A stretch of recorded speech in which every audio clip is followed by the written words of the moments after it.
and welcome to Mega Levels of Disappointment. It would be Ultra if I actually got the Collector's Edition, but thank God I avoided that entirely. More on that later though, but if you think I was hard on Square Enix, boy do you not know the freaking murder boner I have for Capcom! Capcom has not been in my good graces for a while, despite giving me some fairly positive reviews of their games on here, like Strider, which I actually need to redo, and the HD collection of Devil May Cry. Barring Game 2, because doesn't matter how much you polish a turd, it's still shit. My hatred really boiled around the DMC reboot, but the real decline for fans started with the cancellation of Mega Man Legends 3. And if I beat the second one and love it, chances are I will finally evolve into a creature seeking only to torment Capcom. Basically, I'll turn into Broly. My friend hates Broly. Stop turning me into fucking Broly, Capcom! And don't even get me started on Bionic Commando. So, what's the problem with Marvel vs. Capcom Infinite? Well, since people don't like me reviewing fighting games given some numerous dislikes, I'll focus primarily on the plot and, oh right, the Collector's Edition. Let's get this out of the way so I'm not distracted and constantly bring this up. Those stones you were supposed to get in Glow? Congrats! Now you have Easter eggs. I'm not even kidding. And had I actually bought this version, believe me, I would be yelling a hell of a ton more. And I know some will point out how these stones look exactly like their comic counterparts, minus the shine they have in this panel here. However, they were not advertised like that, as they actually look like real gemstones, so Capcom lied to us. Now as for the plot, the problem is very easy to see. Crossover games, and stories in general, can suffer depending on their length, and along with the director and writers involved. Marvel has the easier job given their characters already share a universe, and it's just a matter of creating good stories and keeping things consistent. But even in Team Comics, the roster is kept small for a reason, to help develop and make the characters grow just in time or alongside a big event. Secret Wars is the best example despite some flaws here and there, as a lot of characters are given justice and have some damn good moments. However, now add on the Capcom characters who never really had a shared universe established, and things get a bit messy. At best, we did have some crossover games, but nothing ever consistent until the Namco x Capcom games came into being, which later turned into the Project Cross Zone series. And even in the latter series, there were still problems since they had to juggle so many game series at once, try to make them all in character and create a situation that doesn't drag on for longer than it should. The Project Cross Zone games were fun in a way, but overall not great games due to a lack of tactics, broken mechanics, and a story whose flow was all over the place. Yet the character interactions always got me back to playing them on occasion, either because some moments are genuinely good, or because the game's humor appealed to me. The Injustice series kinda suffers from this a bit as well, but still manages to hold on pretty nicely. While I do like the universe, especially Harley Quinn, I do have some gripes here and there, and I think we can all agree that the Wonder Woman there is god-frigging awful. And yet I still love it because there were a lot of good things done. It would actually take more dedicated fans to be turned off from the series, especially when I found out how common evil Superman is, but my point still stands, success is going to depend on the director and writers, so long as other companies don't, muck things up. And Marvel vs. Capcom Infinite fails at this aspect. You can see how badly they botched this up considering the story is set a few months into the convergence, when everything is fused together, so characters actually meeting each other for the first time, well, some of those interactions are already done. You could have really expanded the story a bit more, show some funny interactions or some interesting ones, but they didn't take advantage of that. I was even willing to excuse the loss of the X-Men and Fantastic Four, so long as the plot could have been stabilized more, or had been as fun as some of the games I listed. Obviously that did not happen, so Marvel looks even more petty for taking out such characters. And the closest we are getting to Deadpool is this shot of these, whatever the hell these guys are, I don't know, symbiont soldiers. I'm only saying this because their faces look like a bit like Deadpool and their super move involves a gun. Now it's not to say it doesn't try on occasion, as we do have character interactions, but nothing lasting. They are brief moments with no real impact or development. Morgan being infatuated with Ghost Rider? Yeah, that stops after their fight in the cutscene. Dante bonding with Rocket Raccoon over guns, or the latter messing with X's weaponry? Yeah, that falls apart too. Perhaps one of the most disappointing examples of this is with Gamora and Strider, as Gamora becomes sympathetic to Hiryu's plight against the Grand Master, but they do nothing to help explain the problems both have endured, which leads to, well... Lewis, buddy, can I get you in here for just a second or two? Oh man, are you talking about the Strider, Hideo, and Gamora team up? Because I have been waiting forever for Capcom to do something with the Grandmaster again. Like the last time they did something with him was in Namco Cross Capcom, and he is a literal wizard god. I mean, you could do so much with such an overpowered villain. Anyway. I want to see how this plays out. Just play the video. You forget, Strider. Death has no dominion over me!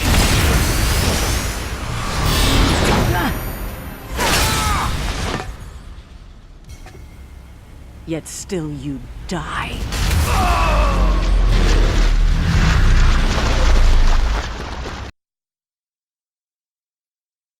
What? Yeah, the thing's over in one slash, and this whole Bond thing, never mentioned again. Ever. I don't know what I expected, really. This is made even worse when you realize every giant monster shown off in the ads die in cutscenes. That's it. The giant monster hunter monster, killed by Ryu and Hulk in admittedly one of the better cutscenes. Seriously, I do admit this was really damn cool. But we still don't get to fight it, so what the hell. And the list goes on until the final boss later on, where they finally decide to let the player kick some ass on their own. Plus there are some problems with characters or scenarios one could play with, but the devs don't bother at all. I already mentioned the giant monsters and the missed potential there, but there's another scenario where Zero loses control of himself. Now, if this was the Sigma virus, one could use his chance to bring back the original Zero temporarily. The game doesn't, just a simple fight between the two and he comes back to his senses, yada yada. Another problem comes with the symbiote monster. Now, the symbiote in the Marvel Universe is weak to sound, so kudos to Frank for using car alarms to help free Spidey. I actually thought that was actually kind of clever. However, there's another weakness. Fire. It's not used as much as the sonic weaponry, and there have been times where beings like Ghost Rider have been possessed by the symbiote, I think, but flames can take the symbiote off and harm it a ton. So it's confusing to see Ghost Rider not have any effect on the creature. It is even more confusing when you realize nobody is copying Frank's strategy, since that really worked. Also, I'm surprised that they actually acknowledged the dumb as hell plot point of Spencer's arm being his wife as he talked with Iron Man. They didn't outright say it, but you can tell by the dude's face what was going on.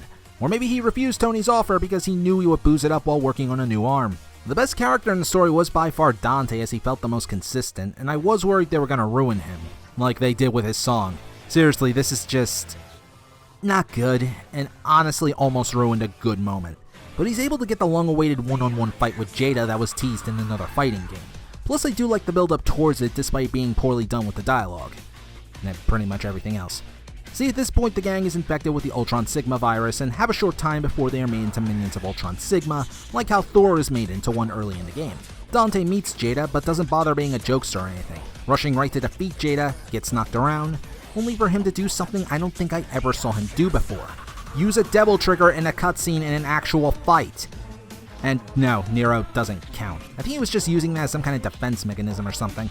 This moment right here helps show how desperate and serious he was in beating Jada, as this battle was more than just for some fun, since, well, he needed to save his comrades and all that jazz. This is shown further when he manipulates Ultron Sigma into taking the Soul Stone, knowing he cannot use it, and that it harms him due to lacking a soul.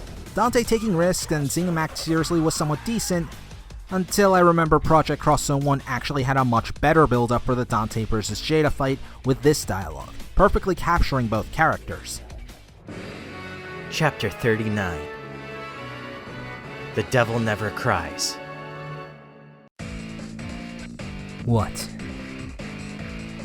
Devils never cry. Someone who can't cry, asking us to tearfully accept our salvation? Don't make me laugh, devil. I never did understand the concept of crying. It is a useless bodily function. You better not forget those words. The tremors of my heart shall only serve to make the salvation more complete. It's not to say Marvel vs. Capcom Infinite's duel sucked, it just needed a bit more flavor to it like the rest of the story. Sadly, not many other people stand out to me aside from Thanos and maybe X due to them having crucial roles during the game's final moments. But some just blended into the background. Nova probably has the honor of the character suffering from this the most, as I don't remember anything he did in the story that was memorable. But Morgan probably had the absolute worst damage done to her. She's fine at first, messing around with Ghost Rider in a predictable manner, if a bit obsessively, but she later grows surprisingly serious. Her voice actress can't seem to find the right tone for her, and she even pleads with Jada to stop. Morgan pleading, no, just now. This is really damn wrong given how playful Morgan usually is. That's not to say she cannot be serious. Namco x Capcom did a wonderful job of her actually trying to help Lilith, but here it just feels off when she is saying Jada is corrupted by the stone, despite him naturally being frigging evil. Where the hell have you been since Darkstalkers 3? And naturally, some characters like Dormammu also appear briefly, only to never show up ever again. It's as if they came and just said, "Still part of this game, bye. Still part of this game, bye. I'm part of this game too, bye. Son of a bitch, he got me in another time loop." And with these few examples, I think you can see my point about the inconsistent writing compared to the source material, right? With a crossover game, you aren't likely going to get a good story, but you can still make something entertaining. The Project Cross Zone series I keep referencing had a ton of hours, and that's expected those games would do better. So there's no way a 2.5-hour adventure is gonna measure up without some really damn good writing. So what would be a solution, especially since there are no individual arcade modes? Well, I do have one easy solution. Do exactly what BlazBlue did in its first 2 entries. Each character there had a specific story mode for their characters before moving into a joint story mode. You would not just have more time to flesh out the characters, but you could create interesting or funny scenarios for them to get involved in, like say figuring out how Umbrella became a thing. You could even save time and money by making dedicated pairs for this mode to have those characters reflect off one another more. And best of all, you wouldn't even need the complications in a plot like BlazBlue did, making this approach easy to jump right into. I imagine the 3D cutscenes will be far less, but you aren't going to hear me complain by going the BlazBlue approach and save the animations for more special moments. Heck, even Injustice 2 did this to some extent with levels dedicated to certain characters to show events that impact them the most, like with Harley dealing with her past, the Flash and Green Lantern trying to regain their status as real heroes, and more. Lord knows Capcom hasn't exactly been known to spend a lot of money on this game. Sure, they changed the visual style, but a lot of the characters are repeats with the same movesets as the previous game, they took out the arcade mode endings, the freaking Collector's Edition is a joke, and they even screwed up Ghost Rider's Penance Stare. Here's the comparison. Look into my eyes.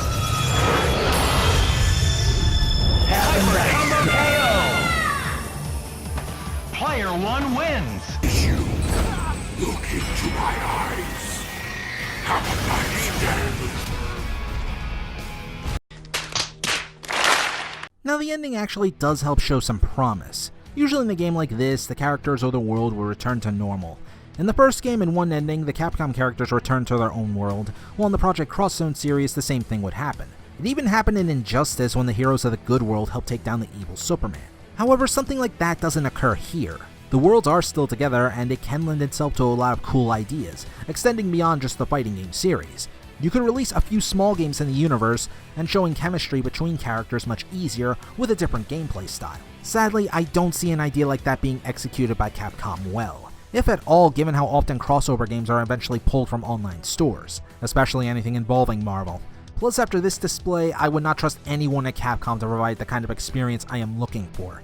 At best, they might do a sequel, since I can't imagine Capcom would let Ryu lose the Satsui no Hado for good. I mean, come on, he's practically their cash cow despite how badly Street Fighter V turned out during launch. At the end of the day, I didn't expect this game would be amazing.